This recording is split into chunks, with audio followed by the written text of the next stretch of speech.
ಮುಂದೆ ನವೆಂಬರ್ ಡಿಸೆಂಬರಲ್ಲಿ ಬರತಕ್ಕಂಥ ಬರುವಂಥ ಸಾಧ್ಯತೆ ಹೆಚ್ಚಿದೆ. ಯಾರ ಆಸಕ್ತಿ ಇದೆ ನೀವು ಈಗಲಿಂದನೇ ತಯಾರಾಗಬೇಕು. ತಾಲೂಕ್ ಪಂಚಾಯತಿ ಇರ್ಬೋದು, ಜಿಲ್ಲಾ ಪಂಚಾಯತಿ ಇರ್ಬೋದು. ಯಾಕಂದರೆ ನಮಗೀಗ BJPಯವರು ನಮ್ಮ ಜೊತೆಯಲ್ಲಿ ಇರೋದ್ರಿಂದ ಒಟ್ಟಾಗಿ ಆ ಚುನಾವಣೆಗಳನ್ನು ಎದುರಿಸಿ ಗೆಲ್ಲುವಂಥ ಕೆಲಸವನ್ನು ನೀವೆಲ್ಲರೂ ಕೂಡ ಮಾಡೋಣ. ಹಾಗಾಗಿ ಅದಕ್ಕೂ ಕೂಡ ನೀವು ಸಿದ್ಧರಾಗಿರಬೇಕು ಅನ್ನುವಂಥ ಮಾತನ್ನು ಈ ಸಂದರ್ಭದಲ್ಲಿ ನಾನು ನಿಮಗೆ ಹೇಳ್ತಾ, ನಾನು ಕಳೆದ 10 ದಿನಗಳ ಹಿಂದೆ ಒಳಗಡೆ ಒಂದು ಪತ್ರಿಕಾಗೋಷ್ಠಿಯನ್ನು ಮಾಡಿದ್ವಿ. ಆ ಪತ್ರಿಕಾಗೋಷ್ಠಿಯಲ್ಲಿ ನಾನು ಏನು ಹೇಳಿದ್ದೆ, ನಮಗೆ ನಮ್ಮ ಜಿಲ್ಲಾ ಉಸ್ತುವಾರಿ ಸಚಿವರು 1000 ಮನೆಗಳನ್ನು ತಂದಿದ್ದಾರೆ, ಅವರಿಗೆ ಅಭಿನಂದನೆಗಳನ್ನು ತಿಳಿಸ್ತೇವೆ ಅನ್ನುವಂಥ ಮಾತನ್ನು ಕೂಡ ನಾನು ಹೇಳಿದ್ದೆ. ಅಭಿನಂದನೆಗಳನ್ನು ತಿಳಿಸಿ ಮುಂದುವರಿದು ನೀವು ತಾರತಮ್ಯ ಮಾಡ್ತಾ ಇದ್ದೀರಾ, ಇದು ತಾರತಮ್ಯ ನಿಮಗೆ ಶೋಭೆ ತರೋದಿಲ್ಲ. ನೀವು 29 ಗ್ರಾಮ ಪಂಚಾಯಿತಿಗಳಿಗೆ ಹಂಚಿಕೆ ಮಾಡಿ, ಜನ ನಿಮ್ಮನ್ನು ಕೂಡ ಮೆಚ್ಚುತ್ತಾರೆ ಅನ್ನುವಂಥದ್ದನ್ನು ಹೇಳಿದ್ವಿ. ಅವರು ಏನು ಹೇಳಿದರು, ರಾಜ್ಯಪಾಲರ ವಿರುದ್ಧವಾಗಿ ಒಂದು ಪ್ರತಿಭಟನೆಯಲ್ಲಿ ಕಳೆದ ಭಾನುವಾರ ರಾಜ್ಯಪಾಲರ ವಿರುದ್ಧ ಒಂದು ಪ್ರತಿಭಟನೆಯಲ್ಲಿ ತೊಡಗಿಸ್ಕೊಂಡು ಅಲ್ಲಿ ಆ ರಾಜ್ಯಪಾಲರದಕ್ಕಿಂತ ಹೆಚ್ಚಾಗಿ ಇದನ್ನೇ ಮಾತಾಡಿರೋದು. ಅವರು ರಾಜ್ಯಪಾಲರದ್ದೇನು ಮಾತಾಡಿಲ್ಲ ಅವರು. ಯಾಕಂದರೆ ರಾಜ್ಯಪಾಲರ ಹತ್ರ ಯಾವಾಗಲೂ ಇವರು ಯಾವಾಗಲೂ ಇರ್ತಾರೆ. ಶಿಕ್ಷಣ ಸಚಿವರು ಅಂತ ಹೇಳಿದ್ರೆ ಇವರು ಜೊತೆಯಲ್ಲಿ ಅನೇಕ ಕಾರ್ಯಕ್ರಮಗಳಿಗೆ ಹೋಗ್ಬೇಕಾಗ್ತದೆ. ಹಾಗಾಗಿ ಕೆಲವೊಂದು ಕಡೆ ಅವ್ರಿಗೆ ಮುಜುಗರ ಆಗ್ಬೋದು ಅಂತೇಳಿ ಅವ್ರ ಬಗ್ಗೆ ಹೆಚ್ಚು ಮಾತಾಡಿದಿರ ನಮ್ಮ ಬಗ್ಗೆ ಹೆಚ್ಚಾಗಿ ಅವ್ರು ಮಾತನಾಡಿದ್ದಾರೆ. ಹೌದು, ನೀವು ಇದ್ದಾಗ ಹಾಗೆ ಮಾಡಿದ್ರೆ ನಮ್ಮ ಕಾರ್ಯಕರ್ತರನ್ನ ಗುರುತಿಸಬೇಕು, ನಮ್ಮ ಕಾರ್ಯಕರ್ತರು ಕೊಡಬೇಕು.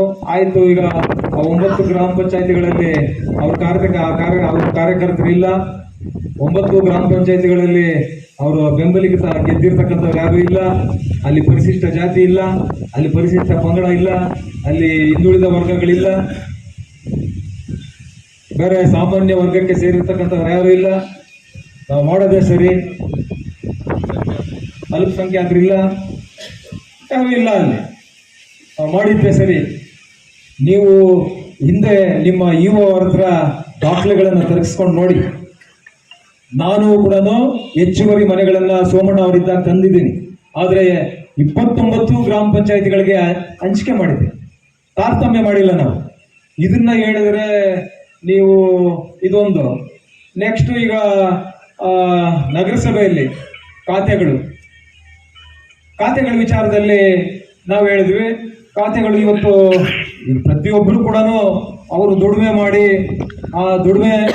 ಮಾಡಿರ್ತಕ್ಕಂಥದ್ರಲ್ಲಿ ಮುಂದಿನ ದಿನಗಳಲ್ಲಿ ಯಾವತ್ತಾದರೂ ಕಷ್ಟ ಬರ್ಬೋದು, ಅಥವಾ ಮದುವೆ ಮಕ್ಕಳಿಗೆ ಮೊಮ್ಮಕ್ಕಳಿಗೆ ಮದುವೆ ಸಮಾರಂಭಗಳು ಮಾಡ್ತಕ್ಕಂಥದ್ದು ಇರ್ಬೋದು, ಅಥವಾ ಹೆಚ್ಚುವರಿ ಶಿಕ್ಷಣಕ್ಕೆ ಇರ್ಬೋದು.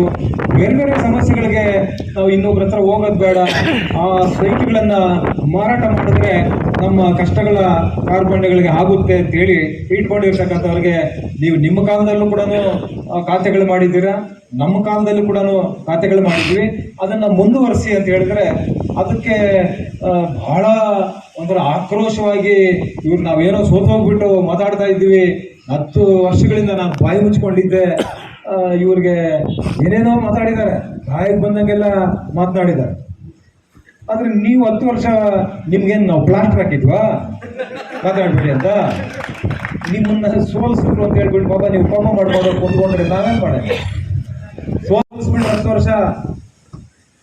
ವರ್ಷ ಸೋಲಿಸ್ಬಿಟ್ರು ಅಂತ ಕೋಪ ಮಾಡಿಕೊಂಡು ನೀವು ಬೆಂಗಳೂರಾಗ ಕುಂತ್ಕೊಂಡ್ರೆ ನಾವೇನು ಮಾಡೋಣ? ನಾವೇನು ನಿಮಗೆ ಪ್ಲಾಸ್ಟರ್ ಹಾಕಿರ್ಲಿಲ್ಲ, ಅಥವಾ ಈ ಕ್ಷೇತ್ರದ ಜನ ಯಾರು ನಿಮಗೆ ಪ್ಲಾಸ್ಟರ್ ಹಾಕಿದ್ರ? ಇನ್ನೊಂದು ಹಾಕಿರ್ಲಿಲ್ಲ. ಆದರೆ ನನ್ನ ಸೋಲಿಸಿದ್ರು, ಅವ್ರ ಕೈಗೆ ಸಿಕ್ಕಬಾರ್ದು, ಅಲ್ಲಿ ಹೋಗ್ಬಾರ್ದು, ಹೋಗ್ಲಿಲ್ಲ. ಆದರೆ ನೀವು ಇಲ್ಲಿ ಬಂದು ಇವ್ರಿಗೆ ಏನೋ ಚರ್ಮ ರೋಗ ಬಂದರೆ ಅಲ್ಲಿ ಅದಕ್ಕೆ ಆಯಿಂಟ್ಮೆಂಟ್ ಕೊಡ್ತೀನಿ, ಆಮೇಲೆ ಶಾಮಿಯಾನ ಹಾಕ್ಸ್ಕೊಡ್ತೀನಿ, ಆಮೇಲೆ ಅದನ್ನು ನಾವು ಪ್ರತಿಭಟನೆ ಮಾಡ್ತೀವಿ ಅಂತ ಹೇಳಿದ್ವಿ. ಯಾವುದೋ ಈ ಖಾತೆಗಳ ವಿಚಾರದಲ್ಲಿ ಪ್ರತಿಭಟನೆ ಮಾಡ್ತೀವಿ ಅಂತ ಹೇಳಿದ್ದಕ್ಕೆ ಅವರು ನಿಮಗೆ ಫ್ರೀಯಾಗಿ ಶಾಮಿಯಾನ ಹಾಕ್ಕೊಡ್ತೀವಿ, ಆಮೇಲೆ ಯಾವುದೋ ಮೈಕು ಚೇರ್ಗಳು ಕೊಡ್ತೀವಿ, ಆಮೇಲೆ ರಾತ್ರಿ ಹೊತ್ತು ಗ್ಲೂಕೋಸ್ ಕೊಡ್ತೀವಿ, ಪಾಪ ಏನೇನೋ ಹೇಳಿದ್ದಾರೆ. ನಾನು ಹೇಳ್ತೇನೆ ಅವ್ರಿಗೆ, ಮಿಸ್ಟರ್ ಸುಧಾಕರ್, ನೀವು ಪಾಪದ ಹಣ ನಿಮ್ಮ ಹತ್ರ ಇರ್ತಕ್ಕಂಥದ್ದು. ನೀವು ಸರ್ಕಾರಿ ಜಾಗಗಳನ್ನ ಹಂಚಿಕೆ ಮಾಡಿಕೊಂಡಿರ್ತಕ್ಕಂಥ ಕುಟುಂಬ ನಿಮ್ಮದು. ಯಾವುದೋ ಸರ್ಕಾರಿ ಜಾಗಗಳನ್ನ ಹಂಚಿಕೆ ಮಾಡಿಕೊಂಡಿರ್ತಕ್ಕಂಥ ಕುಟುಂಬ ನಿಮ್ಮದು.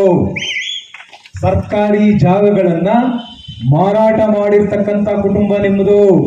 ಯಾವುದೋ ಸರ್ಕಾರಿ ಜಾಗಗಳನ್ನ ಮಾರಾಟ ಮಾಡಿರ್ತಕ್ಕಂಥ ಕುಟುಂಬ ನಿಮ್ಮದು. ನೀವು ಸರ್ಕಾರಿ ತೋಪಲ್ಲಿ ಶಾಲಾ ಕಾಲೇಜುಗಳನ್ನ ಕಟ್ಟಿ ಅದರಿಂದ ದುಡಿಮೆ ಮಾಡ್ಕೊಂಡು ತಿಂತಾ ಇರ್ತಕ್ಕಂಥ ಕುಟುಂಬ ನಿಮ್ಮದು. ಅದು ಸರ್ಕಾರಿ ತೋಪದಲ್ಲಿ ಶಾಲಾ ಕಾಲೇಜು ಕಟ್ಟಡಗಳನ್ನ ಕಟ್ಟಿ ಆ ಶಾಲಾ ಮಕ್ಕಳಿಂದ ಫೀಸ್ಗಳನ್ನ ತಗೊಂಡು ತಿಂತಾ ಇರ್ತಕ್ಕಂಥ ಕುಟುಂಬ ನಿಮ್ಮದು. ಸರ್ಕಾರಿ ಶಾಲಾ ಮಕ್ಕಳಿಗೆ ಮೀಸಲಿಟ್ಟಿರ್ತಕ್ಕಂಥ ಜಾಗದಲ್ಲಿ ವಾಣಿಜ್ಯ ಮಳಿಗೆಗಳನ್ನ ಕಟ್ಟಿ ಅದರಿಂದ ತಿಂತಾ ಇರ್ತಕ್ಕಂಥ ಕುಟುಂಬ ನಿಮ್ಮದು. ನಿಮ್ಮ ಪಾಪದ ಹಣವನ್ನ ನಮಗ್ ಸುತ್ತಕ್ಕೆ ಬರ್ತೀರಾ? ಪಾಪದ ಹಣ ನೀವು ಇವತ್ತು ಬೆಳಗಾದ್ರೆ ಬೆಳಗ್ಗೆ ತಿಂಡಿ, ಮಧ್ಯಾಹ್ನ ಊಟ, ರಾತ್ರಿ ಊಟ, ನೀವು ಆ ಪಾಪದ ಹಣದಿಂದ ತಿಂತಾ ಇರೋದು. ಪಾಪದ ಹಣದಿಂದ ನೀವು ಜೀವನ ಮಾಡ್ತಾ ಇರೋದು. ಪಾಪದ ಹಣದಿಂದ ನಿಮ್ಮ ಕುಟುಂಬ ಇವತ್ತು ನಡೀತಾ ಇರ್ತಕ್ಕಂಥದ್ದು. ನಿಮ್ಮ ಪಾಪದ ಹಣ ನನಗ್ ಸುತ್ತಕ್ಕೆ ಬರ್ತೀರಾ? ಮಿಸ್ಟರ್ ಸುಧಾಕರ್, 1980ರಲ್ಲಿ ನಮಗೆ ರೆಂಟಲ್ ಬರ್ತಾ ಇತ್ತು, ನಮ್ಮ ಕುಟುಂಬಕ್ಕೆ ಬಾಡಿಗೆ ಬರ್ತಾ ಇತ್ತು. ನಮ್ಮ ಕುಟುಂಬಕ್ಕೆ ನಮ್ಮ ಹಿರಿಯರು ಅದನ್ನ ಬೆಳೆಸ್ಕೊಂಡು ಹೋಗಿದ್ದಾರೆ. ನಾವು ಕೂಡ 20 ವರ್ಷ ನಮಗೆ ಆದಂತ ಸಂದರ್ಭದಲ್ಲಿ ಅದನ್ನ ನಾವು ಕೂಡ ದೊಡ್ಡದಾಗಿ ಮಾಡ್ಕೊಂಡು ಹೋಗಿದ್ದೀವಿ. ಇವತ್ತು ನಿಮ್ಮ ಪಾಪದ ಹಣದಿಂದ, ನೀವು ಮಾಡಿರ್ತಕ್ಕಂಥ ಪಾಪದ ಹಣ ಇದೆಯಲ್ಲ, ನಿಮ್ಮ ಪಾಪದ ಹಣದಿಂದ ಶಾಮಿಯಾನ ಹಾಕುವಂತ ದಯನೀಯ ದುಸ್ಥಿತಿ ನನಗಾಗಲಿ, ಚಿಂತಾಮಣಿ JDSಗಾಗಲಿ, ವೇದಿಕೆ ಮೇಲೆ ಇರ್ತಕ್ಕಂಥ ಮುಖಂಡರಿಗಾಗಲಿ, ಇಲ್ಲಿ ಮುಂದೆ ಕುಂತಿರ್ತಕ್ಕಂಥ ನಮ್ಮ ಎಲ್ಲ ಕಾರ್ಯಕರ್ತರಿಗಾಗಲಿ ಅಂತ ದಯನೀಯ ದುಸ್ಥಿತಿ ನಮಗೆ ಬಂದಿಲ್ಲ. ಈ ಶಾಮಿಯಾನ ವಿಚಾರ ಬಂದಾಗ ಅವರು ಕೆಲವು ಲೀಡರ್ಗಳು ಹೇಳ್ತಾ ಇದ್ರು, ಇಷ್ಟು ದಿವಸ ಇವರು ದುಡಿಮೆ ಮಾಡಿದ್ದೀವಿ, ಒಂದು ದಿವಸ ನಮಗ್ ಚೇರ್ ಹಾಕಿಲ್ಲ, ಶಾಮಿಯಾನ ಹಾಕಿಲ್ಲ, ಅವಾಗಲೇ ನಿಮ್ಗೆ ಹಾಕೋಕ್ ಬಂದ್ಬಿಟ್ರ ಅಂತ. ಇದು ನಾನು ಹೇಳಿದ ಮಾತಲ್ಲ, ಅವ್ರ ಮುಖಂಡ್ರು ಹೇಳಿದ್ದು. 60 ವರ್ಷ ಇವ್ರು ದುಡ್ದಿದ್ದೀವಿ, 60 ವರ್ಷ ದುಡಿದು ಒಂದು ಚೇರ್ ಹಾಕಿಲ್ಲ, ಒಂದು ಶಾಮಿಯಾನ ಹಾಕಿಲ್ಲ, ಆದ್ರೆ ನಿಮಗ್ ಬಂದು ಶಾಮಿಯಾನ ಹಾಕೊಡ್ತಾರಂತ ಇವರು, ನಿಮಗ್ ಬಂದು ಹಾಕೊಡ್ತಾರ ಅಂತ ಕೇಳ್ತಾರೆ. ಆಮೇಲೆ ಇನ್ನೂ ಒಂದು ಹೇಳಿದ್ರು, ಕಪ್ಪು ಕಾಣಿಕೆ ತಗೊಳ್ಳುವಂತ ಜಾಯಮಾನ ನಮ್ಮದಲ್ಲ. ಹೌದಪ್ಪ, ನೀವು ಹರಿಶ್ಚಂದ್ರನ್ ಮೊಮ್ಮಕ್ಕಳು.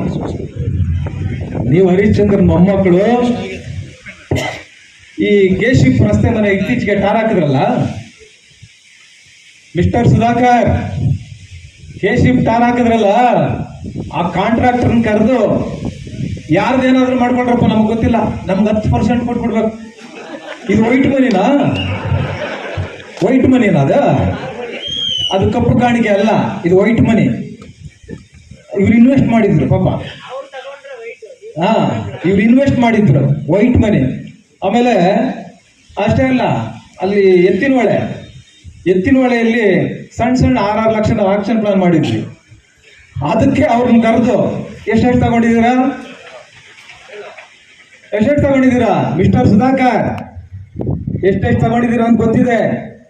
ಇವತ್ತು ನಾನೇ ನನ್ನ ಬಾಯಿಂದ ಹೇಳುವಂಥದ್ದಲ್ಲ, ಸಾರ್ವಜನಿಕವಾಗಿ ಆದಿ ಬೀದಿಯಲ್ಲಿ ಹೇಳ್ತಾ ಇದ್ದಾರೆ. ಬ್ರದರ್ಸ್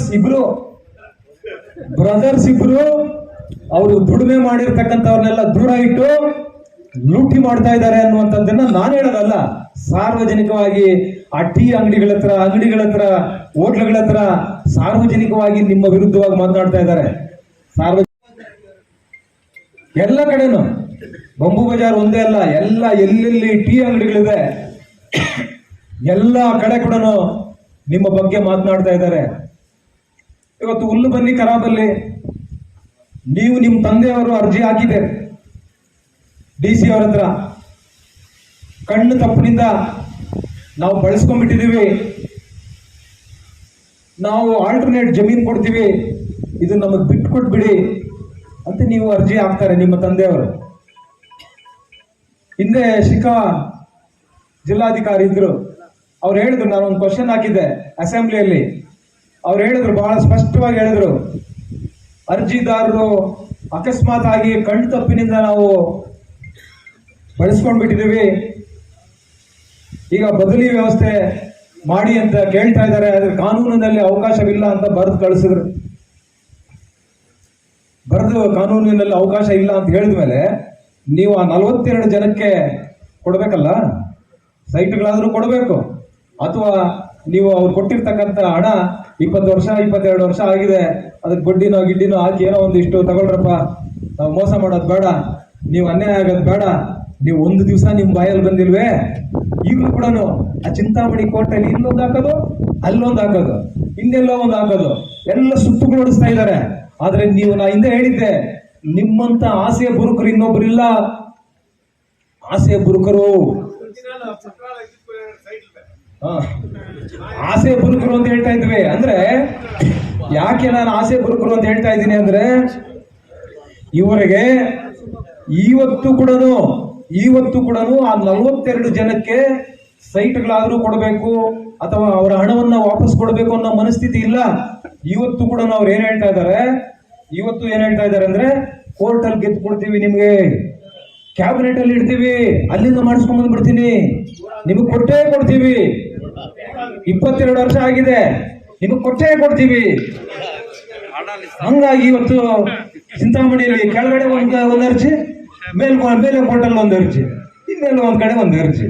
ಅಂದ್ರೆ ಮನಸ್ಥಿತಿ, ಆ 42 ಜನಕ್ಕೆ ಅನ್ಯಾಯ ಆಗಿದೆ, ಕೊಟ್ಬಿಡೋಣ ಸಾರ್ವಜನಿಕವಾಗಿ, SSLC ಓದಿರೋರ್ ಕೈಲಿ ಹಿಂಗೆ ಅನ್ಸ್ಕೊಳ್ಳೋದು ಬೇಡ ಅಂತ ನಿಮ್ಗೆ ಇವತ್ತವರೆಗೂ ಅನಿಸ್ಲಿಲ್ವೇ? ಅಷ್ಟೇ ಅಲ್ಲ, ಇನ್ನೊಂದು ಅರ್ಜಿ ಹಾಕಿದ್ದಾರೆ ಈ ತಿಂಗಳಲ್ಲಿ, ಇದೇ ತಿಂಗಳಲ್ಲಿ, ಬಹುಶಃ ಒಂದು 20 ದಿವಸ ಆಗಿರ್ಬೋದು ಅನ್ಸುತ್ತೆ, ಅಕ್ರಮವಾಗಿ ಮಾಡ್ಕೊಂಡ್ ಬಂದ್ಬಿಟ್ಟಿದೀವಿ, ಇದನ್ನ ನಮಗ್ ಮಾಡ್ಕೊಟ್ಬಿಡಿ ಅಂತ ಒಂದು ಅರ್ಜಿ ಹಾಕಿದ್ದಾರೆ. ಎಲ್ಲಿ? ನಾವು ಚಿಂತಾಮಣಿ ನ್ಯಾಯಾಲಯದಲ್ಲಿ.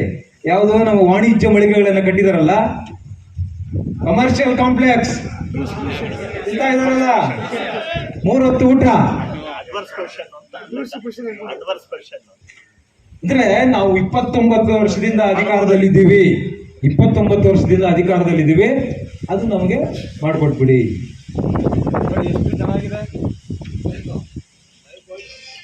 ಇವ್ರಿಗೆ ನಾಚಿಕೆ ಆಗದೆ ಇರ್ತಕ್ಕಂಥದ್ದು ಹೆಚ್ಚು. ನನಗನ್ಸುತ್ತೆ, ನಾನು ಬೆಳಗ್ಗೆ ಯೋಚನೆ ಮಾಡ್ತಾ ಇದ್ದೆ ಇವತ್ತು ಬೆಳಗ್ಗೆ, ಈ ನಾಚಿಕೆ, ಮಾನ, ಮರ್ಯಾದೆ ಅನ್ನೋದಕ್ಕೆ ಅರ್ಥನೇ ಗೊತ್ತಿಲ್ಲ ಇವ್ರಿಗೆ ಅಂತ. ಈ ನಾಚಿಕೆ, ಮಾನ, ಮರ್ಯಾದೆ ಅನ್ನುವಂಥದ್ದಕ್ಕೆ ಅರ್ಥನೇ ಗೊತ್ತಿಲ್ಲ. ಅಲ್ಲ ನೋಡಿ, 29 ವರ್ಷದಿಂದ ನಾವು ಪೊಸಿಷನ್ ಅಲ್ಲಿ ಇದ್ದೀವಿ, ನಮಗೆ ನೀವು ಅದನ್ನ ಬಿಟ್ಕೊಡ್ಬೇಕು ಅಂತ ಅಂದ್ರೆ, ತಂದೆ ಮಕ್ಕಳು ಗೊತ್ತಿಲ್ದಿರ ಅಲ್ಲೊಂದು ಅರ್ಜಿ ಹಾಕೋದು, ಮಕ್ಕಳು ಇನ್ನೊಂದೇನೋ ಹೇಳಿಕೆ ಹೇಳೋದು, ನಾವು ಬಹಳ ಸತ್ಯ ಹರಿಶ್ಚಂದ್ರರು ಅಂತ. ಇನ್ನ ಹೇಳ್ತೀನಿ, ಇನ್ನ ಮುಂದೆ ಇದೆ. ಆಮೇಲೆ ಮೊನ್ನೆ ಇನ್ನೂ ಒಂದು ಮಾತು ಹೇಳಿದ್ದಾರೆ, ಅಕ್ರಮ ಖಾತೆಗಳಿಗೆ ನಾನು ಜನಕ ಅಂತ ಹೇಳಿದ್ದಾರೆ. ಮಿಸ್ಟರ್ ಸುಧಾಕರ್, ಇಲ್ಲಿ ಇದೆ ನೋಡಿ ನಿಮ್ಮ ಅಕ್ರಮ ಖಾತೆಗಳು. ನಾನೇನಾದ್ರೂ ಅಕ್ರಮ ಖಾತೆಗಳು ಒಂದು ಮಾಡಿದ್ರೆ ತೋರಿಸಿ. ಇಲ್ಲಿ ನೋಡಿ, ಅಕ್ರಮ ಖಾತೆಗಳಂದ್ರೆ ನಿಮ್ಮ ಮಾಧ್ಯಮದವ್ರಿಗೆಲ್ಲರಿಗೂ ಕೊಡ್ತೀನಿ. ಎಕರೆಗಟ್ಲೆ ಖಾತೆಗಳು, ಎಕರೆಗಟ್ಲೆ. ಕರ್ನಾಟಕದಲ್ಲಿ ನೀವೆಲ್ಲೂ ನೋಡಕ್ಕಾಗಲ್ಲ, ಎಕರೆಗಟ್ಲೆ ಖಾತೆಗಳು ನಗರಸಭೆಯಲ್ಲಿ, ಎಕರೆಗಟ್ಲೆ. ನಾನು ಈಗ ಉದಾಹರಣೆಗೆ ನಿಮ್ಗೆ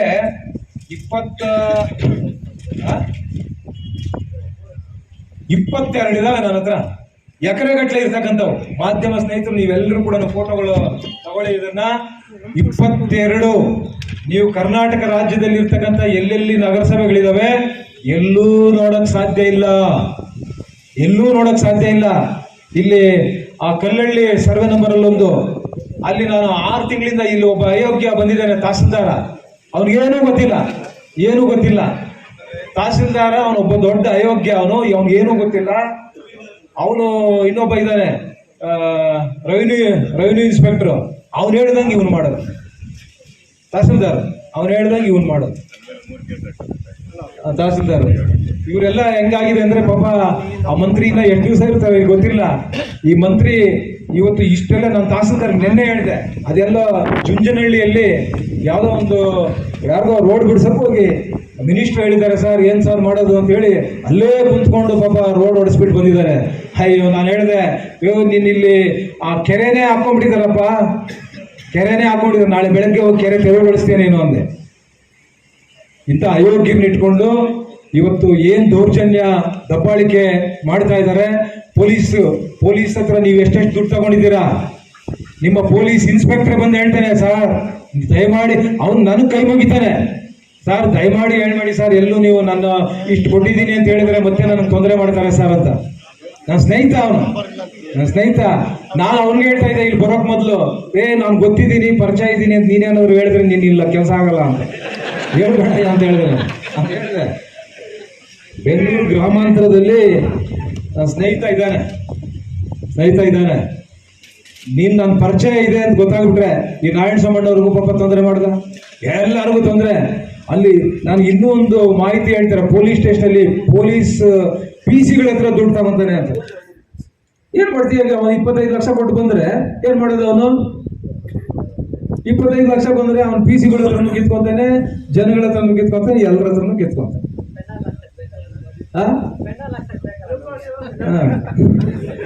ಅಲ್ಲ ನಮಗ್ ಬೇಡ, ನಾನು ಹೇಳಿದ್ದೀನಿ ಪಾಪದ, ಈಗ ನಾನು ಹೇಳಿದ್ನಲ್ಲ ಆ ಪಾಪದ ಹಣ ಅವರೇ ಸುತ್ಕೊಂಡ್ಲಿ, ಆ ಪಾಪದ ಹಣ ನಮಗ್ ಸುತ್ತಕ್ ಬರೋದು ಬೇಡ, ನಮಗ್ ಬೇಡ. ನಾವು ಚೆನ್ನಾಗಿದ್ದೀವಿ, ಆರಾಮಾಗಿದ್ದೀವಿ, ಭಗವಂತ ನಮಗೆ ಶಕ್ತಿ ಇದೆ ಇದೆ. ನಮಗೆ ಸಮಯ ಸಂದರ್ಭ ಬಂದಾಗ ಶಾಮಿಯಾನ, ಮೈಕು, ಚೇರು ಎಲ್ಲಾ ಶಕ್ತಿ ನಮಗಿದೆ. ನಿಮ್ಮ ಪಾಪದ ಹಣದಿಂದ ನಮಗೆ ಶಾಮಿಯಾನೂ ಬೇಡ, ನಿಮ್ಗೆ ಗ್ಲೂಕೋಸು ಬೇಡ, ಎಲ್ಲ ನೀವೇ ಹಾಕೊಳ್ಳಿ. ಪಾಪ ನಿಮ್ಮ ಕಾರ್ಯಕರ್ತರಿಗೆ ಹಾಕ್ರಪ್ಪ, ನಿಮ್ಮ ಕಾರ್ಯಕರ್ತರಿಗೆ ಹಾಕ್ರಿ. ಇಲ್ಲ ಮನೆ ಹೇಳಿದ್ರು, ನಮ್ಮ ಸೀನಣ್ಣ ಹತ್ರನೇ ಯಾರ್ಯಾರು ಹೇಳಿದ್ರು, ಸ್ನೇಹಿತರು 60 ವರ್ಷದಿಂದ ಇವ್ರು ದುಡಿದು ನಮ್ಗೊಂದು ಚೇರ್ ಹಾಕ್ಲಿಲ್ಲ, ಒಂದು ಶಾಮಿಯಾನ ಹಾಕ್ಲಿಲ್ಲ, JK ಭವನ ಕಾಂಪೌಂಡ್ ಅಲ್ಲಿ ಹಾಕಕ್ ಬಂದ್ಬಿಟ್ರೆ ಆವಾಗಲೇ ಅಂತ ಎಷ್ಟು ವ್ಯಂಗ್ಯವಾಗಿ ಮಾತಾಡ್ತಾ ಇದ್ರು ಅಂದ್ರೆ, ನಾವುಗಳಾಗಿದ್ದೀರಾ. ನೀವು ಏನಾದ್ರೂ ಒಂದೊಂದು ಮಾತಾಡ್ಬೇಕಾದ್ರೆ ನೀವು, ಯಾಕಂದ್ರೆ ನೀವು ಆರ್ಡಿನರಿ ಪರ್ಸನ್ ಅಲ್ಲ, ಈಗ ನೀವು ಮಂತ್ರಿಗಳು ಅಂದ್ರೆ ಇಡೀ ಜಿಲ್ಲೆಯಲ್ಲಿ, ಇಡೀ ರಾಜ್ಯದಲ್ಲಿ ನಿಮ್ಮ ಬಾಯಿಂದ ಬರುವಂತ ಒಂದೊಂದು ಮಾತು ಮುತ್ತುಗಳಾಗಿರ್ಬೇಕು. ನೀವು ಉಚ್ಚಾಟ ಆಡ್ತಾ ಇದ್ರೆ ನಿಮ್ಮನ್ನು ಇನ್ನೂ ಬಯಲಿಗೆ ಎಳಿತೀವಿ. ನೀವು ಇನ್ನೂ ಏನೇನು ಅಕ್ರಮಗಳು ಮಾಡಿದ್ದೀರಾ, ಅನ್ಯಾಯಗಳು ಮಾಡಿದ್ದೀರಾ, ಇವೆಲ್ಲವನ್ನು ಕೂಡ ಹೊರಗೆ ತಂದಿಡ್ತೀವಿ. ಈಗ ನಾನು ಹೇಳಿರ್ತಕ್ಕಂಥದ್ದು ಯಾವುದೂ ಸುಳ್ಳಲ್ಲ. ಈಗ ನೀವು ಯಾವುದಾದ್ರೂ ಒಂದು, ನಾ ಹಿಂದೆನೂ ಹೇಳಿದ್ದೆ, ಒಂದೇ ಒಂದು, ನಾನು ಮಾರಪ್ಪನ ಹತ್ರ ಒಂದು ಜಮೀನು ತಗೊಂಡಿದ್ದೀನಿ, ಒಂದು ಸೇಲ್ಡ್ ಇಟ್ಟು ತೋರ್ಸಪ್ಪ, ಒಂದೇ ಒಂದು ಸೇಲ್ಡ್ ಇಟ್ಟು ತೋರಿಸ್ಬಿಟ್ರೆ ನಾವು ಮಾತಾಡಲ್ಲ ಅದ್ರ ಬಗ್ಗೆ, ಚಕಾರ ಎತ್ತದಿಲ್ಲ. ನಾನು ಸೇಲ್ಡ್ ಇಡ್ಡಲ್ಲ ನಿಮ್ದು. ಹಂಗೆ 29 ವರ್ಷ ಅಧಿಕಾರದಲ್ಲಿದ್ರೆ ಅದು ನಮಗೆ ಬೇಕು ಅಂತ ನೀವು ಅರ್ಜಿ ಹಾಕ್ತಿರಲ್ರಿ. ಆಯ್ತಪ್ಪ, ಈಗಲಾದ್ರೂ ಬಿಟ್ಬಿಡೋಣ. ಆ ಮಕ್ಕಳನ್ನೇ ಬಿಟ್ಟಿಲ್ಲ, ಮಕ್ಕಳಿಗೆ ರಿಸರ್ವ್ ಮಾಡಿರ್ತಕ್ಕಂಥ ಜಾಗದಲ್ಲಿ ನೀವು ಕಮರ್ಷಿಯಲ್ ಕಾಂಪ್ಲೆಕ್ಸ್ ಕಟ್ತಿ ನೀವು ತಿಂತಾ ಇದ್ದೀರಲ್ಲ, ಆ ಮಕ್ಕಳ ಜಮೀನು ಕೂಡ ನೀವು ಬಿಡ್ತಾ ಇಲ್ವಲ್ಲ. ನೀವು ಮನುಷ್ಯರು ಅನ್ನಬೇಕಾ ನಿಮ್ಮನ್ನ? ಹಾಗಾಗಿ ನೀವು ಮಂತ್ರಿಗಳಾಗಿದ್ದೀರಾ, ನಿಮ್ಮ ಬಾಯಿಂದ ಬರ್ತಕ್ಕಂಥ ಒಂದೊಂದು ಮಾತು ಮುತ್ತುಗಳಾಗಿರ್ಬೇಕು. ನಿಮಗಿಂತ ಅವಕಾಶ ಸಿಕ್ಕೋದಿಲ್ಲ. ನಿಮ್ಗೆ ಸಿಕ್ಕಿರ್ತಕ್ಕಂಥ ಅವಕಾಶವನ್ನು ಬಳಸ್ಕೊಂಡು ಹೆಚ್ಚುವರಿ ಅನುದಾನಗಳನ್ನ ತಂದು ಇಡೀ ಕ್ಷೇತ್ರಕ್ಕೆ ನೀವು ತಗೊಂಬನ್ರಿ. ಒಂದು 500 ಕೋಟಿ ತಗೊಂಬನ್ರಿ, ಸಂತೋಷ. ನಿಮಗೆ ನಾವೆಲ್ಲ ನಮ್ಮ ಪಕ್ಷದ ವತಿಯಿಂದ ನಿಮಗೆ ಅಭಿನಂದನೆಗಳನ್ನ ಸಲ್ಲಿಸ್ತೇವೆ. ಕುಮಾರಸ್ವಾಮಿ ಅವರಿದ್ದಾಗ ನಾವು ಕೂಡ ವಿಶೇಷ ಅನುದಾನವನ್ನು ತಂದಿದ್ದೀವಿ. ಆದ್ರೆ ನೀವು 500 ಕೋಟಿ ತಗೊಂಬನ್ನಿ, 1000 ಕೋಟಿ ತಗೊಂಬನ್ನಿ. ನೀವು ಶಕ್ತಿಶಾಲಿಗಳು, ಧೈರ್ಯಶಾಲಿಗಳು, ಬುದ್ಧಿವಂತರು, ಗಂಡಸರು, 1000 ಕೋಟಿ ತಗೊಂಬನ್ನಿ. ಅಭಿನಂದನೆಗಳನ್ನ ನಾವೆಲ್ಲರೂ ಕೂಡ ನಿಮಗೆ ಸಲ್ಲಿಸ್ತೇವೆ.